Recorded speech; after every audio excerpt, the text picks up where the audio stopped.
Hello बच्चों, कैसे हो आप सब। आई होप कि आप लोग मस्त होंगे, स्वस्थ होंगे और मज़े से अपने कॉम्पिटिटिव एग्जाम्स की तैयारी कर रहे होंगे।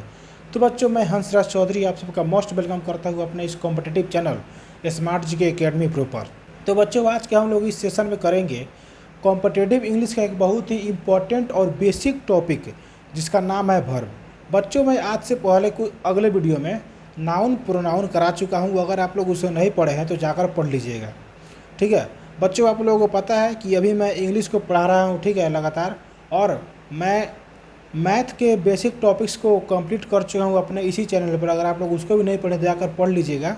और मैं इस बेसिक इंग्लिश को ख़त्म करने के बाद कॉम्पिटिटिव इंग्लिश का चैप्टर स्टार्ट करने वाला हूँ। जो पहला चैप्टर है उस सबको मैं स्टार्ट करूँगा इसको ख़त्म करने के बाद, ठीक है बच्चों। चलिए बच्चों, हम लोग सबसे पहले अपना देखते हैं वर्ब और उसका डिफिनेशन और एग्जाम्पल साथ में, और उसको समझने की कोशिश करेंगे, ठीक है। और फिर जितने वर्ब के प्रकार है उस सबको वर्ब के प्रकार को देखेंगे कॉम्पिटिटिव स्तर पर, ठीक है। और कुछ उसके एग्जाम्पल्स करेंगे और फिर हमारा क्लास ख़त्म हो जाएगा, ठीक है। तो बच्चों, आप लोग बने रहेगा वीडियो के अंत तक, और इस वीडियो को अपने दोस्तों के बीच जरूर शेयर कीजिएगा जिनको इनकी सख्त आवश्यकता है, ठीक है बच्चों।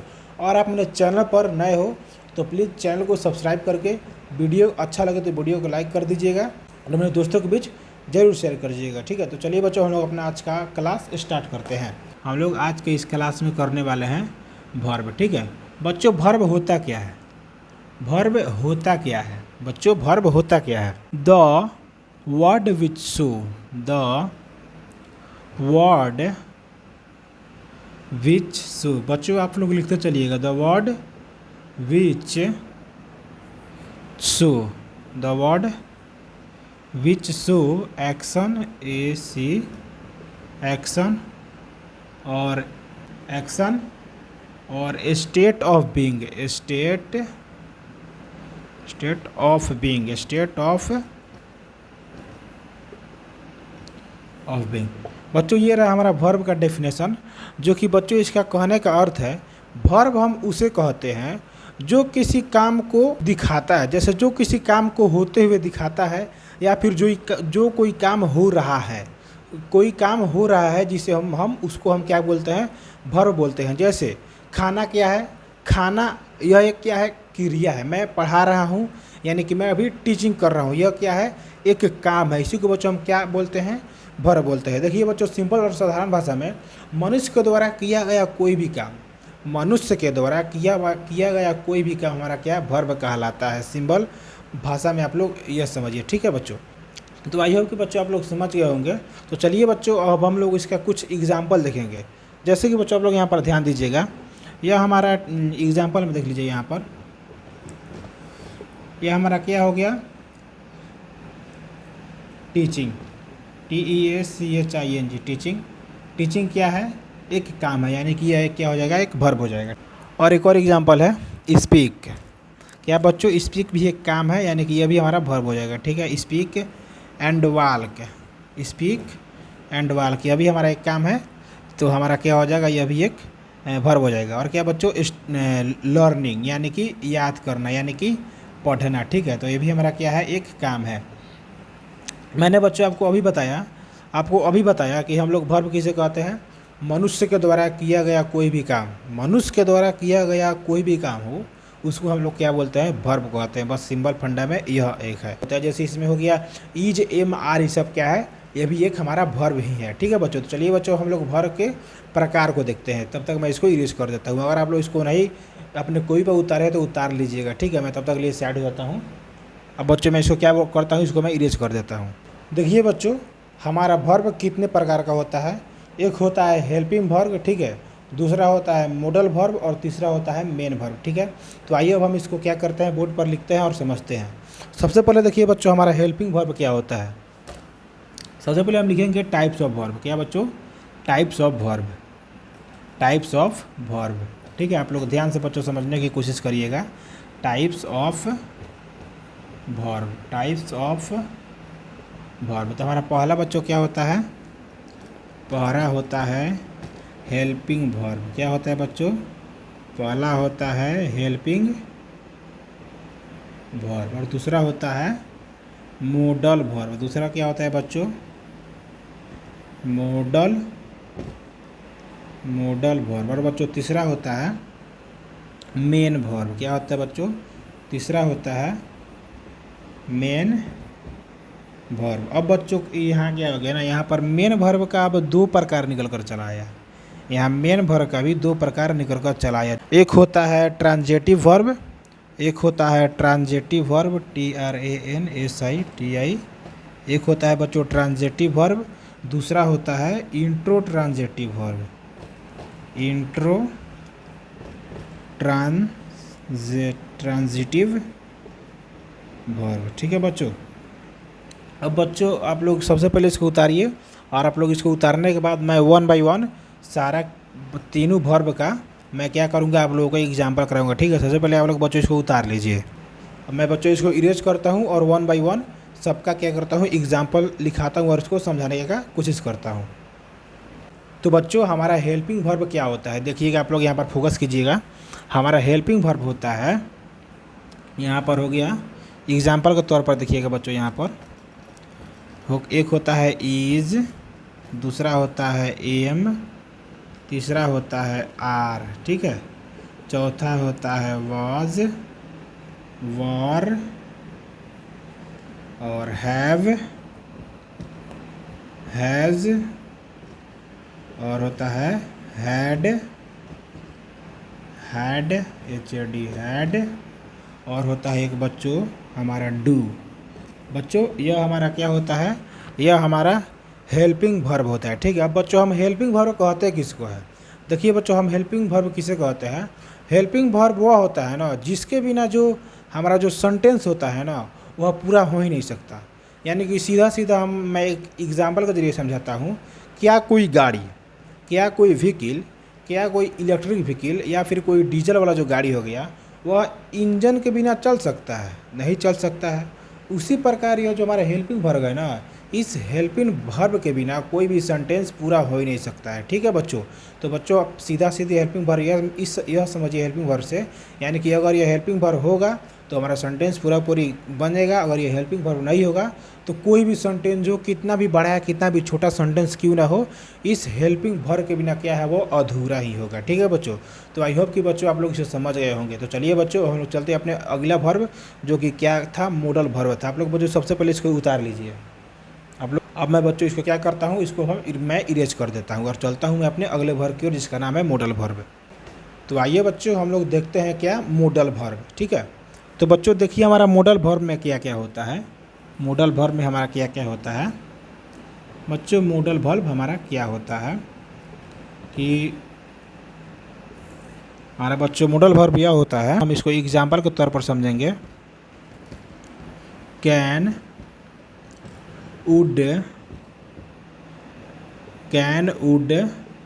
Could, COULD, could, may,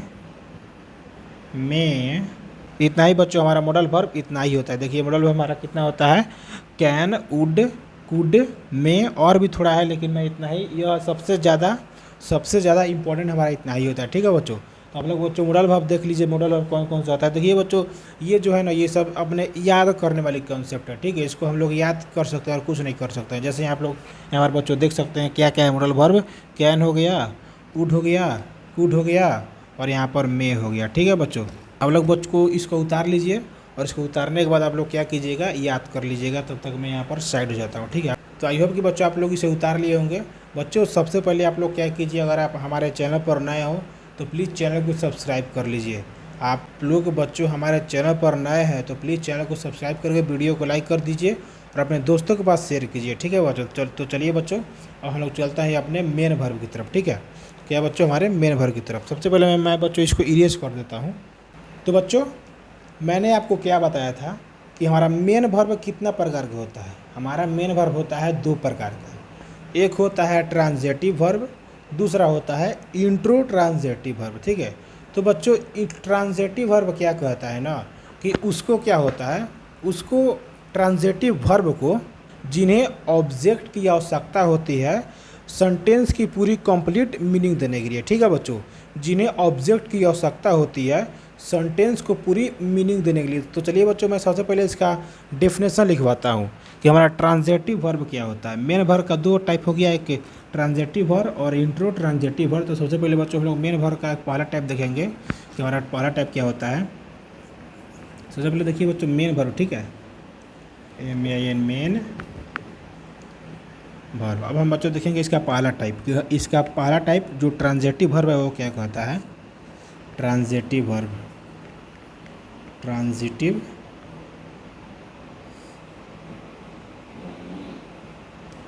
transitive verb, ऐसा वर्ब, देखिएगा बच्चों, ऐसा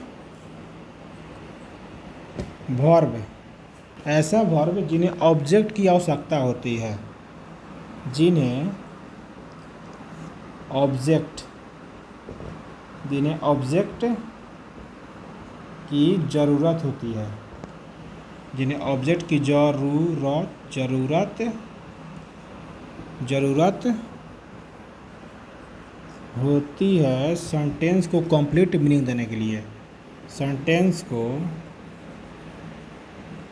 सेंटेंस को कंप्लीट मीनिंग देने के लिए, कंप्लीट मीनिंग देने के लिए, मीनिंग देने के लिए। तो बच्चों हमारा ट्रांजेटिव वर्ब पूरा यह कहता है कि ऐसा वर्ब जिन्हें सेंटेंस को ऑब्जेक्ट की आवश्यकता होती है, ऐसा वर्ब जिन्हें वर्ब को ऑब्जेक्ट की आवश्यकता होती है सेंटेंस को पूरी मीनिंग देने के लिए। तो आइए बच्चों हम लोग कुछ एग्जाम्पल के जरिए समझते हैं। सबसे पहले बच्चों आप लोग इसको उतार लीजिए। तो देखिए बच्चों हमारा एग्जाम्पल, पहला एग्जाम्पल क्या है, जैसा कि यहाँ पर देखिए बच्चों, ये क्या है, राधा लव्स, यानी इसका मतलब हुआ राधा प्यार करती है। अब ये बच्चों ये पूरी थोड़ी ना बता रहे कि राधा प्यार करती है, यानी कि किससे प्यार करती है, ये तो यहाँ पर पता नहीं चल रहा है। यहाँ पर कोई क्रिया का आपको पता चल रहा है, नहीं चल रहा है। तो ये क्या है, हमारा अधूरा क्या है, सेंटेंस है। अब इसको किसका आवश्यकता है, अब इसको वर्ब की आवश्यकता है, नहीं अब इसको ऑब्जेक्ट की आवश्यकता है इस सेंटेंस को पूरी कंप्लीट करने का, ठीक है। अब इसको किसका आवश्यकता है, इसको आवश्यकता है किसका, ऑब्जेक्ट की क्या है आवश्यकता है सेंटेंस को पूरी मीनिंग देने के लिए, ठीक है। तो इसका हमारा क्या होगा, यहाँ पर क्या है, राधा लव्स, ठीक है। तो ये इसका हिंदी क्या होगा, राधा प्यार करती है। भाई किससे प्यार करती है इसका कोई पता है नहीं है, ठीक है। तो इसको हम पूरा करने के लिए यहाँ पर क्या करेंगे, ऑब्जेक्ट लगाएंगे। जैसे यहाँ पर क्या हो गया, आइसक्रीम, ठीक है, आइसक्रीम, इसका मतलब होगा बच्चों कि राधा आइसक्रीम से प्यार करती है। यहाँ पर बच्चों ये क्या हो गया, यह हमारा ऑब्जेक्ट हो गया, ठीक है। यानी कि हमारा अब ये ऑब्जेक्ट हम लगा दिए इस सेंटेंस में, अब इस सेंटेंस का पूरी मीनिंग हमारा निकल गया। तो बच्चों हम एक और एग्जांपल देखेंगे। जैसे यहाँ पर हो गया एग्जांपल हमारा, यहाँ पर बच्चों एग्जांपल है दूसरा नंबर, आई कॉट। बच्चों की एक कॉट जो है ना, यह कैच का दूसरा वर्ब है। अब कॉट का मतलब होता है यानी कि कैच, ठीक है, कॉट का मतलब होता है कैच। इसका मतलब हुआ कि आई कॉट यानी कि मैंने कैच किया। अब भाई क्या कैच किया, यहाँ पर कुछ पता ही नहीं चल रहा है, कुछ पता चल रहा है, आई कॉट मैंने कैच किया, भाई क्या कैच किया। देखिए इस सेंटेंस के अकॉर्डिंग ये क्या है, ये हमारा सेंटेंस क्या है, अधूरा है, ठीक है। और हम क्या करेंगे, इसको पूरा करेंगे। यह पूरा कैसे होगा, इसको हम ऑब्जेक्ट देंगे, बिना ऑब्जेक्ट के भाई ये पूरा तो हो नहीं सकता है। तो हमारा यह क्या है, यह हमारा ट्रांजेटिव सेंटेंस हो गया, ठीक है। अब हम इसको पूरा करने के लिए किसका यूज़ करेंगे, हम इसमें हम ऑब्जेक्ट का यूज़ करेंगे, यानी कि आई कॉट द बॉल, ठीक है, आई कॉट द बॉल, यानी कि मैंने बॉल को कैच किया, तो बच्चों यह हमारा एग्जाम्पल पूरी अब इस ट्रांजेटिव वर्ब के आधार पर आ ही गया। जैसे मैंने अभी इसका ट्रांजेटिव वर्ब का मैं डेफिनेशन क्या दिया था कि ऐसा वर्ब जिसको ऑब्जेक्ट की आवश्यकता हो। तो हमारा यहाँ पर क्या है, इसको ऑब्जेक्ट की आवश्यकता हो जिस सेंटेंस को पूरी मीनिंग देने के लिए। यहाँ पर हमने क्या किया, ऑब्जेक्ट लगाया और सेंटेंस का पूरी मीनिंग निकल गया। तो आई होप कि बच्चों आप लोगों को यह क्लास समझ आ रहा होगा, ठीक है। अगर समझ आ रही है तो प्लीज़ वीडियो को लाइक करके चैनल को सब्सक्राइब कर दीजिएगा और अपने दोस्तों के बीच जरूर शेयर कर दीजिएगा, ठीक है बच्चों। तो चलिए बच्चों हम लोग चलते हैं अपना अगला वर्ब की ओर, जो इंट्रो ट्रांजेटिव वर्ब है। देखिए बच्चों हमारा इंट्रो ट्रांजेटिव वर्ब क्या कहता है, इसको हम इसके डेफिनेशन के जरिए समझेंगे। यह हमारा इंट्रो ट्रांजेटिव मेन वर्ब का दूसरा क्या है, टाइप है। इंट्रो ट्रांजेटिव मेन वर्ब का क्या है, दूसरा टाइप है।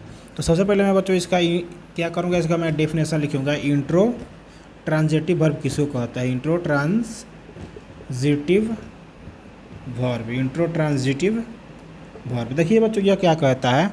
यह कहता है ऐसा वर्ब ऐसा वर्ब जिन्हें किसी ऑब्जेक्ट की आवश्यकता नहीं हो। ऐसा वर्ब जिन्हें किसी ऑब्जेक्ट की आवश्यकता नहीं हो, जिन्हें किसी ऑब्जेक्ट की आवश्यकता नहीं हो, किसी ऑब्जेक्ट की आवश्यकता नहीं हो, किसी ऑब्जेक्ट की आवश्यकता नहीं हो। ठीक है बच्चों, आई होप कि बच्चों आप लोग समझ रहे होंगे। ट्रांजिटिव वर्ब का कहने का मतलब यह है कि ऐसा वर्ब जिन्हें किसी ऑब्जेक्ट की आवश्यकता नहीं हो। ऐसा वर्ब, आप लोग बच्चों ध्यान से समझिएगा, ऐसा वर्ब जिन्हें किसी ऑब्जेक्ट की आवश्यकता नहीं हो उसे हम ट्रांजिटिव वर्ब कहते थे। इससे पहले क्या था बच्चों? नहीं सॉरी, ऐसा वर्ब जिन्हें किसी ऑब्जेक्ट की आवश्यकता नहीं हो उसे हम इंट्रो ट्रांजिटिव वर्ब कहते हैं। आर यू गेटिंग इट बच्चों? ऐसा वर्ब जिन्हें किसी ऑब्जेक्ट की आवश्यकता नहीं हो उसे हम इंट्रो ट्रांजिटिव वर्ब कहते थे। इसका जस्ट अपोजिट था क्या? हमारा ट्रांजिटिव वर्ब। उसमें यह कहता था कि ऐसा वर्ब जिन्हें ऑब्जेक्ट की क्या हो आवश्यकता हो सेंटेंस की पूरा मीनिंग देने के लिए। ठीक है, अब उसका जस्ट अपोजिट यह है कि ऐसा वर्ब जिन्हें किसी ऑब्जेक्ट की आवश्यकता नहीं हो उसे हम इंट्रो ट्रांजिटिव वर्ब कहते हैं। ठीक है, देखिए बच्चों यहाँ इंट्रो ट्रांजिटिव वर्ब कहता है कि हमको ऑब्जेक्ट की आवश्यकता नहीं है, हमको ऑब्जेक्ट की आवश्यकता नहीं है, और ट्रांजिटिव वर्ब कहता था कि हमको ऑब्जेक्ट की आवश्यकता है। तो बच्चों आइए हम कुछ एग्जाम्पल के जरिए समझेंगे इंट्रो ट्रांजिटिव वर्ब को। तो देखिए बच्चों इसका एग्जाम्पल क्या होता है। जैसे यहाँ पर हो गया कि एक एग्जाम्पल देखिएगा यहाँ पर, आई जम्प्ड। तो बच्चों इसका मतलब हो गया कि आई जम्प्ड यानी कि मैंने कूदा। आई जम्प का मतलब हो गया मैंने कूदा। अब आप थोड़ी ना पूछिए कि क्यों कूदा। आई जम्प्ड यानी कि मैंने कूदा, सिंपल सी बात है, मैंने कूदा। यानी कि मान लीजिए मैं अगर खाना खा रहा हूँ तो आप पूछिए कि मैंने क्यों खाया, ऐसा थोड़ी होता है ना। आई जम्प्ड यानी कि यह सेंटेंस जहाँ खुद पूरी मीनिंग दे रहा है। ठीक है, यह सेंटेंस आई जम्प्ड खुद पूरी क्या दे रहा है? मीनिंग दे रहा है। ठीक है, तो इसको कोई ऑब्जेक्ट की आवश्यकता नहीं है। ठीक है, तो आइए बच्चों हम लोग एक और एग्जाम्पल के जरिए समझने की कोशिश करेंगे। यहाँ पर क्या हो जाएगा? सी सैंग, इसका मतलब हो गया बच्चों कि उसने गाना गाया। तो इसमें बच्चों कोई ऑब्जेक्ट की आवश्यकता है? नहीं है। सी सैंग यानी कि उसने गाना गाया। तो बच्चों यह सीधा सीधी खुद यह क्या कर रहा है? सेंटेंस खुद पूरी मीनिंग दे रहा है। ठीक है, इसके अगले वाला में था ट्रांजिटिव वर्ब में था कि वह मीनिंग नहीं दे रहा था। ठीक है, यह क्या है? यह मीनिंग दे रहा है। सी सैंग, ठीक है, यानी कि वह गाना गा रही है। तो इसमें कोई ऑब्जेक्ट की आवश्यकता है ही नहीं। ठीक है, तो ये बच्चों हम लोग एक और एग्जाम्पल देखेंगे। दे थीप रैन यानी कि वे चोर भाग गए, वे चोर भाग गए। तो बच्चों यह सेंटेंस जो है पूरी मीनिंग दे रहा है। ठीक है, यह सेंटेंस पूरी क्या दे रहा है? मीनिंग दे रहा है। वो चोर भाग यानी कि वह चोर भाग गए। तो इसमें कोई ऑब्जेक्ट की आवश्यकता है नहीं। आप लोग खुद यहाँ पर देखिए, वे चोर भाग गए। ठीक है बच्चों, तो चलिए बच्चों अब हमारा वर्ब भी अब क्या हुआ? ख़त्म हुआ। अब हम क्या करेंगे अपने अगले क्लास में?